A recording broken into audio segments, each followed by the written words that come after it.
My dear young leaders and parents,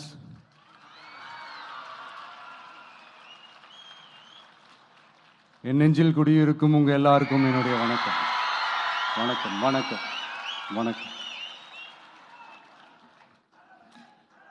S, young leaders and parents எல்லாரும் எப்படி இருக்கீங்க?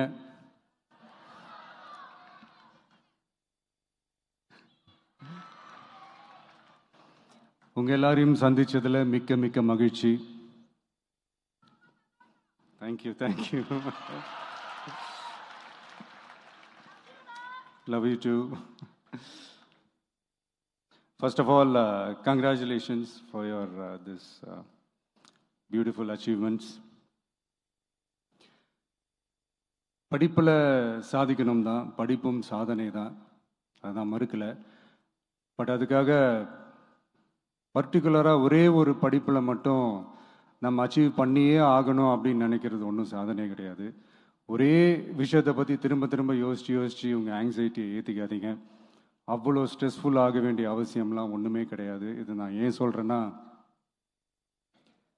நீட்டு மட்டும் தான் உலகமா?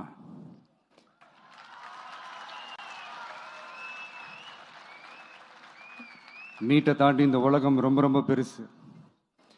அதில் நீங்கள் சாதிக்க வேண்டியது பல விஷயங்கள் இருக்குது. அதனால் இப்போவே உங்கள் மைண்டை ரொம்ப ஸ்ட்ராங்காக வச்சுக்கோங்க, டெமோக்ராட்டிக்காக வச்சுக்க கற்றுக்கோங்க.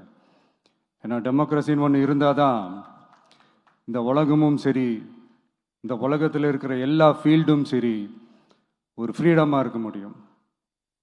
அது மட்டும் இல்லை, ஒரு முறையான ஒரு டெமோக்ரஸி இருந்தாலே போதும், எல்லாருக்கும் எல்லாமும் ஈக்குவலாக கிடைக்கும். அதனுடைய ஃபஸ்ட்டு ஸ்டெப்பாக உங்கள் வீட்டில் இருக்கிற எல்லாருக்கிட்டையும் சொல்லுங்கள், அவங்கவுங்களுடைய ஜனநாயக கடமையை ஒழுங்காக செய்ய சொல்லுங்கள்.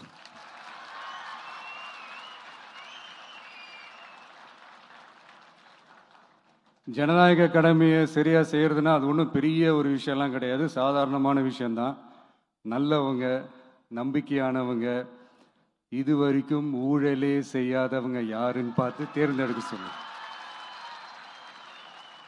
அவ்வளோதான், ஆஸ் சிம்பிள் அஸ் தட். அதுதான் அந்த கடமை. நான் ஒரு 2 years பேக் இதே ஸ்டூடெண்ட்ஸ் ஃபங்க்ஷனில் நான் சொல்லியிருந்தேன், இந்த காசு கொடுத்து ஓட்டு வாங்கி ஜெயிச்சிடலாம்னு நினைக்கிறாங்க இல்லையா, அவங்கள அந்த கல்ச்சரே யாரும் என்கரேஜ் பண்ணாதீங்க, யாரும் காசு வாங்காதீங்க, உங்கள் பேரண்ட்ஸ்கிட்டையும் எடுத்து சொல்லுங்கன்னு நான் சொல்லியிருந்தேன். அதை அப்படியே ஃபாலோ பண்ணுங்க. ஆனால் நீங்கள் வேணா பாருங்க, அடுத்த வருஷம் என்ன நடக்க போகுதுன்னு. வண்டி வண்டியாக கொண்டாந்து கொட்ட போகிறாங்க. அது அத்தனையும் உங்ககிட்ட இருந்து கொள்ளையடிச்ச பணம் தான். என்ன பண்ண போறீங்க? என்ன பண்ணணும்னு உங்களுக்கு கரெக்டா தெரியும். அது நான் சொல்லிதான் புரிய வைக்கணும்னு ஒன்றும் அவசியம் இல்லை. அண்ட் மை டியர் பேரண்ட்ஸ், உங்ககிட்ட ஒரு சின்ன ரிக்வெஸ்ட்.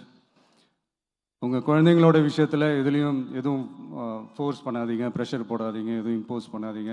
ஃபர்ஸ்ட் ஆஃப் ஆல் அவங்களுக்கு என்ன பிடிச்சிருக்குன்றதை தெரிஞ்சுக்கிட்டு அதுக்கு ஏற்ற மாதிரி வழி நடத்துங்க.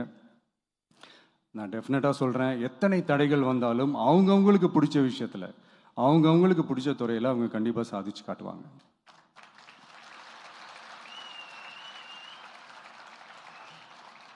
அண்ட் இன்னொரு முக்கியமான விஷயம் உங்ககிட்ட நான் ஷேர் பண்ணணும்னு நினச்சது என்னென்னா, இந்த சாதி மதத்தை வச்சு இந்த பிரிவினை வளர்க்கிற அந்த சிந்தனை பக்கமே போயிடாதீங்க. அந்த சிந்தனை உங்களையோ இல்லை உங்கள் மைண்டையோ டிஸ்டர்ப் பண்ணுற அளவுக்கு அதை அலோவ் பண்ணவே பண்ணாதீங்க. விவசாயிகள் என்ன சாதி மதம் பார்த்தா பொருளை விளைய வைக்கிறாங்க? தொழிலாளர்கள் என்ன சாதி மதம் பார்த்தா பொருளை உற்பத்தியில் ஈடுபடுறாங்க? இவ்வளோ ஏன் இயற்கை அம்சங்களான வெயில் மழையில் சாதி இருக்கா, மதம் இருக்கா? எப்படி இந்த போதை பொருட்களை எப்படி நம்ம அறவே ஒதுக்கி வைக்கிறோமோ, அதே மாதிரி இந்த சாதி மதத்தையும் ரொம்ப ஸ்ட்ரிக்டாக தூரமாக, எவ்வளோக்கு எவ்வளோ தூரமாக அதை ஒதுக்கி வைக்கிறீங்களோ அவ்வளோக்கு அவ்வளோ அதை தூரமாக ஒதுக்கி வச்சுருங்க. அதுதான் எல்லாருக்குமே நல்லது. ஏன்னா இப்போ ரீசெண்ட் டைமில் பார்த்தீங்கன்னா, தந்தை பெரியார் அவர்களுக்கே சாதி சாயம் பூச ட்ரை பண்ணுறாங்க.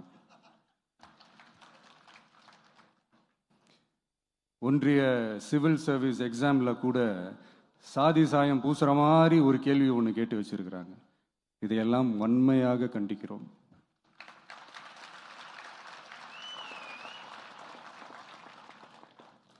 இந்த உலகத்தில் எது சரி எது தவறு அப்படின்றத அனலைஸ் பண்ணி பார்த்தாலே போதும். ஒரு குழப்பம் இல்லாத ஒரு தெளிவான ஒரு வாழ்க்கையை ஒன்று வாழலாம். எதுக்கும் ரொம்ப எமோஷ்னலாக ஆகாதீங்க, அவ்வளோ வருத்தலாம் இல்லை.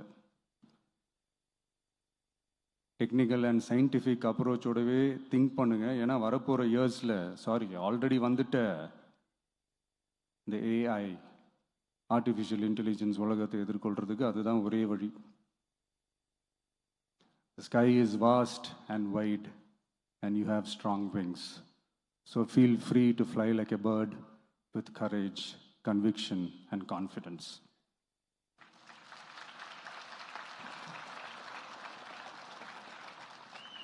எவ்வளவோ பண்ணிட்டோம், இதை பண்ண மாட்டோமா?